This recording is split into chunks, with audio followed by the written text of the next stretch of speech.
Olá, bem-vindos! Hoje a gente vai mergulhar fundo no processo administrativo previdenciário lá no INSS. Pode parecer um terreno meio complicado, sabe? Quase um labirinto, mas entender como ele funciona é chave, tanto para quem já trabalha com isso, quanto para quem está buscando um benefício, né, pela primeira vez, talvez. A nossa ideia aqui é tentar simplificar um pouco esse caminho, trazer mais clareza sobre as etapas, as regras principais.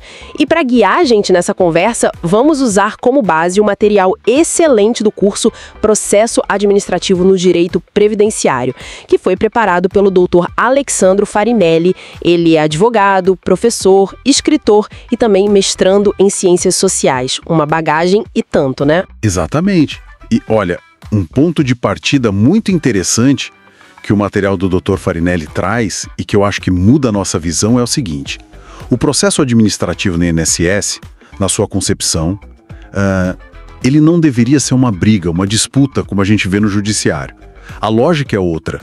É a autarquia, o INSS, reconhecendo e administrando direitos.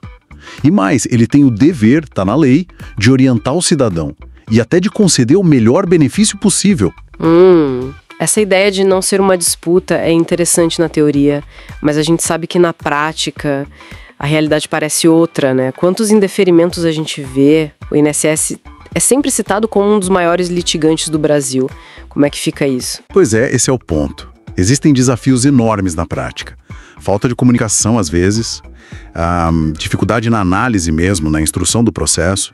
É justamente por isso que leis como a 9784, a Lei Geral do Processo Administrativo, e as normas do próprio INSS, tipo a IN 128, a Portaria 993 de 2022, elas são tão vitais. Elas não são só burocracia, são garantias para o cidadão. Estabelecem regras para ter transparência, eficiência e protegem direitos básicos, como a presunção de boa-fé, sabe? O dever do INSS de dar esclarecimento e, principalmente, a obrigação de explicar o porquê das decisões. Fundamentar. Entendi. Então essas regras são tipo um mapa para não se perder nesse caminho. E por onde esse mapa começa? Como é que o processo dá o pontapé inicial e quais são as fases principais? Olha, o início, na grande maioria das vezes, é com o requerimento da pessoa interessada. Hoje, principalmente pelos canais eletrônicos, né? O Meu INSS ou ligando no 135. Mas o INSS também pode começar sozinho, de ofício, em alguns casos. As fases, assim, que a Portaria 993 organiza bem são a inicial, que é essa do requerimento, depois vem a instrutória, que é onde juntam as provas, analisam tudo, aí a decisória, quando o INSS bate o martelo, a recursal, se a pessoa não concordar, claro, e pode ter ainda a revisional, para corrigir algum erro depois. Certo. E nessa fase inicial que você mencionou, que gera muita ansiedade por causa dos documentos, o que é mais importante saber ali? Aqui tem um ponto que o curso do Dr. Farinelli ressalta e que, olha, pode salvar um pedido. O INSS não pode simplesmente ignorar ou negar de cara um pedido só porque falta um documento. Está escrito lá na Portaria 993. Eles têm a obrigação de emitir o que a gente chama de carta de exigência. Carta de exigência. Isso. Dizendo o que está faltando e dando um prazo para a pessoa complementar. E esse prazo, atenção, não pode ser menor que 30 dias. É um direito, não um favor. Outro ponto essencial é a DER, né? A data de entrada do requerimento. Sim, a DER. Fundamental. Exato. Porque é ela que define quando começa o pagamento do benefício, os efeitos financeiros. E tem um detalhe. Se a pessoa só reunir todas as condições depois que já pediu, durante a análise, ela tem o direito de reafirmar essa DER para essa data mais nova. Isso garante o benefício a partir dali. Nossa, isso da exigência da reafirmação da DE são informações valiosas mesmo. E sobre os documentos em si, alguma dica prática que o Dr. Farinelli traz? A dica principal é: junte tudo que puder ajudar a comprovar o direito. A própria Portaria 993, no artigo 15, até dá uma sugestão de ordem para anexar, para facilitar a análise do servidor. Geralmente, cópias simples bastam, a IN 128 fala isso, e documentos como certidão de nascimento, casamento, óbito, eles não têm prazo de validade para o INSS, a não ser que tenha alguma suspeita de fraude, claro. E se faltar um documento muito antigo, difícil de conseguir? Aí pode entrar a justificação administrativa, a JA.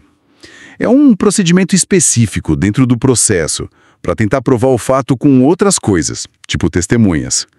Mas como a IN 128 deixa claro, precisa ter um comecinho de prova material, sabe? Algum documento da época, mesmo que incompleto. Não dá para ser só testemunha. E falando em ajuda, a representação é outro ponto importante.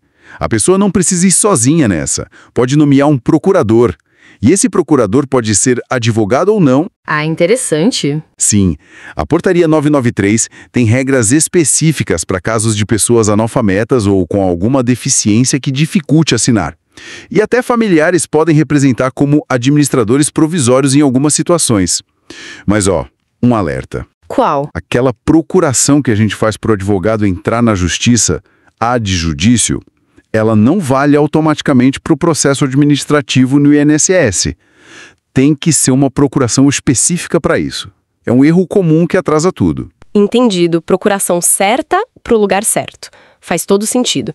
E aí, depois dessa jornada toda, chega a decisão do INSS.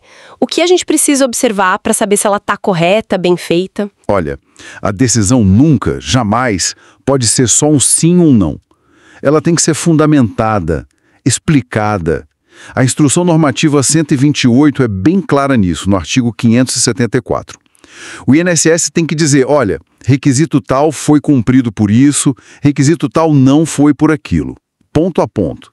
E tem mais, ele tem que analisar tudo o que foi pedido e verificar, por conta própria, se a pessoa não teria direito a um benefício diferente, talvez até melhor, ou se ela completou os requisitos depois da DR original, oferecendo a chance de reafirmar a data.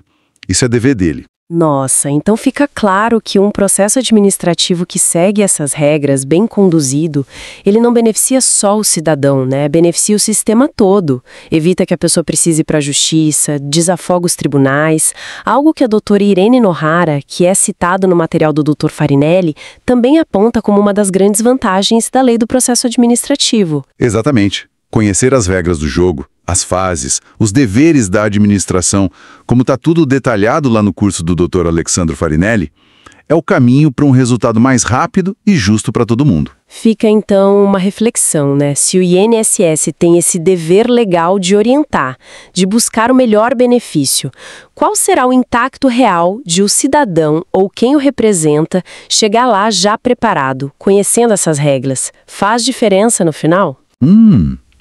Excelente pergunta para a gente fechar.